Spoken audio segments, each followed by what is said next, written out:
নমস্কাৰ, আসসালামু আলাইকুম। হাই গাইজ, আজি আত্মসন্মান সম্পৰ্কে এটি গল্প আপোনালোকৰ আগত দাঙি ধৰিবৰ কাৰণে চেষ্টা কৰিছোঁ। যোৱা কেইদিনমান আগতে মোৰ চিনাকি গাঁও এখনত এটি দুৰ্ঘটনা সংঘটিত হয় আৰু এই দুৰ্ঘটনাটি সংঘটিত হয় এটি কৃষক পৰিয়ালত।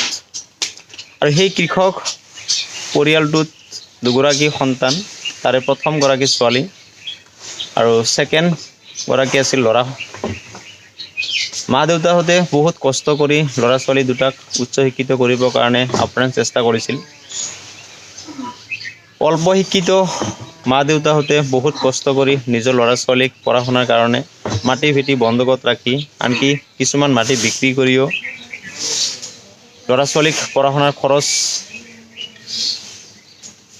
ব্যৱস্থা কৰিছিল।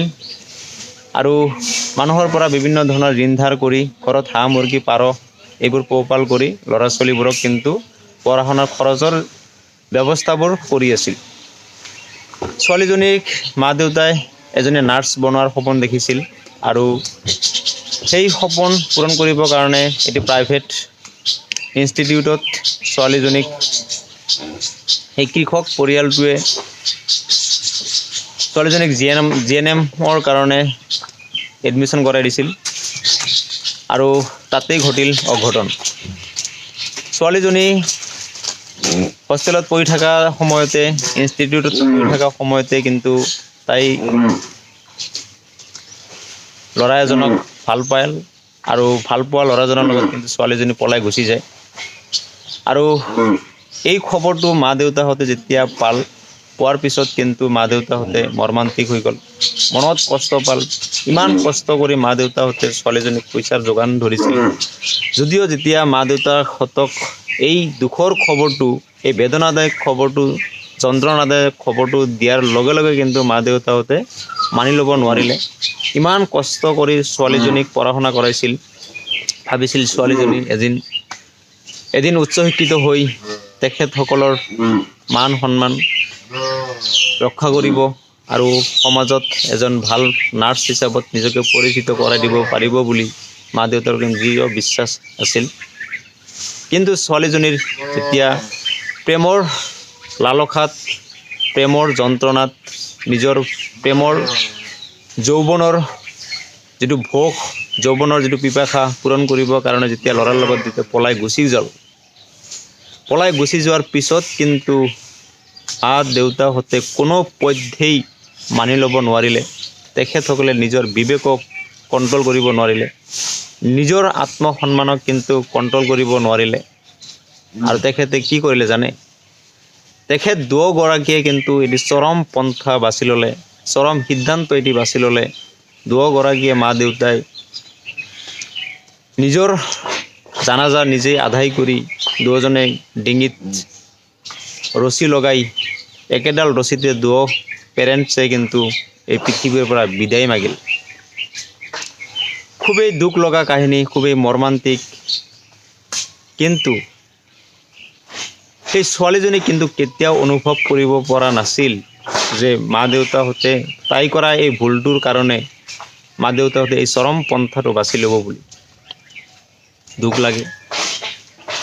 কাতৰভাৱে বিনম্ৰভাৱে অনুৰোধ কৰিছোঁ উঠি অহা যুৱ প্ৰজন্মক, উঠি অহা গাভৰু ছোৱালীজনীক, মা দেউতাহঁতে বহুত কষ্ট কৰি তোমালোকক টকা পইচাৰ যোগান ধৰি আছে। কৃষিজীৱী পৰিয়ালবোৰে কেনেকৈ টকা পইচা ইনকাম কৰে সেইবোৰ কিন্তু কৃষিজীৱী পৰিয়ালবোৰে কিন্তু ভালকৈ জানে। গতিকে উঠি অহা গাভৰু ছোৱালীবোৰক কাতৰভাৱে বিনম্ৰভাৱে অনুৰোধ কৰিছোঁ, কেতিয়াও মা দেউতাকৰ মান সন্মানৰ আঘাত সানিবলৈ চেষ্টা নকৰিবা, কেতিয়াও মা দেউতাকৰ মনত কষ্ট দিবলৈ চেষ্টা নকৰিবা। আজি সেই ছোৱালীজনীক কিন্তু নিজৰ লাইফটোক ধুনীয়াকৈ পাৰ কৰিব, ধুনীয়াকৈ লাইফটোক এছ কৰিব, এনজয় কৰিব। কিন্তু পেৰেণ্টছ কিন্তু এই পৃথিৱীত নাই। আৰু যিজন ভাইটিক এই পৃথিৱীত এৰি থৈ গৈছে, যিজন সৰু বাচ্চাক এই পৃথিৱীত এৰি থৈ গৈছে, সেই বাচ্চাটো কিন্তু পিতৃহাৰা মাতৃহাৰা হৈ গ'ল। আৰু সেই পিতৃহাৰা মাতৃহাৰা সেই ল'ৰাজনৰ দায়িত্ব কোনে ল'ব? এবাৰ চিন্তা কৰিছেনে? গতিকে আত্মসন্মান আত্মসন্মানৰ খাতিৰত কিন্তু মা দেউতাহঁতে কিন্তু এই পৃথিৱীৰ পৰা বিদায় মাগিছে। মানুহৰ আগত কেনেকৈ মুখ দেখুৱাব, এইবোৰ কথা ভাবি, এইবোৰ কথা ৰিয়েলাইজ কৰি আজি এই পৃথিৱীৰ পৰা মা দেউতা, সেই পেৰেণ্টছগৰাকীয়ে কিন্তু পৃথিৱীৰ পৰা বিদায় লৈছে, বলত চিপ লৈ। গতিকে বাৰ বাৰ অনুৰোধ কৰিছোঁ যে নিজৰ জীৱনৰ কাৰণে আমি সকলোৱে নহয়, নিজৰ জীৱনটোক আমি এনজয় কৰিব লাগে, কিন্তু মা দেউতাকৰ কেতিয়াও অবাধ্য হ'ব নালাগে। মা দেউতাকৰ কিন্তু মান সন্মান ইজ্জত আমি বজাই ৰাখিবৰ কাৰণে চেষ্টা কৰিব লাগে। কাৰণ যিবোৰ শিক্ষা আমি স্কুল কলেজত দিয়া নহয়, ধৰি লওক কুকুৰ মেকুৰী গৰু ছাগাল এইবোৰ পোৱালি জগা প্ৰাণীবোৰে কিন্তু মাকৰ গাখীৰ কেনেকৈ খাব লাগে ভোকটো কিন্তু অনুভৱ কৰে, আৰু সেইবোৰ কিন্তু বডিৰ ভিতৰত হৰমনৰ দ্বাৰা কিছুমান নিয়ন্ত্ৰিত হয়। ল'ৰা ছোৱালীবোৰ যেতিয়া যৌৱন পায়, যৌৱন পোৱাৰ পিছত কিন্তু ছোৱালীবোৰৰ বডিটোত হৰমনৰ দ্বাৰা বিভিন্ন ধৰণৰ চিমটম দেখা দিয়ে, আৰু হৰমনৰ দ্বাৰা বডিটোক নিয়ন্ত্ৰণ কৰি ৰাখে। আৰু এই যৌৱন প্ৰাপ্ত সময়ত বহুত ল'ৰা ছোৱালী কিন্তু মিছগাইড হয়, ভুল পথত পৰিচালিত হয়। গতিকে যৌৱন প্ৰাপ্ত ছোৱালীবোৰক আমি সকলোৱে পিতৃ মাতৃয়ে পৰা নজৰত ৰাখিব লাগে। উঠি অহা ল'ৰা ছোৱালীবোৰক আমি সদায় ভাল চকুৰে ভাল দিশত লৈ যাবৰ কাৰণে চেষ্টা কৰিব লাগে। আৰু এই যিহাল দম্পতী পৃথিৱীৰ পৰা বিদায় লৈছে, তেনেধৰণৰ কাহিনী যাতে পুনৰাই নঘটে, তাৰ কাৰণে কাতৰভাৱে বিনম্ৰভাৱে সকলো উঠি অহা যৌৱনপ্ৰাপ্ত ল'ৰা ছোৱালীবোৰক অনুৰোধ কৰিছোঁ। ধন্যবাদ। জয় অসম।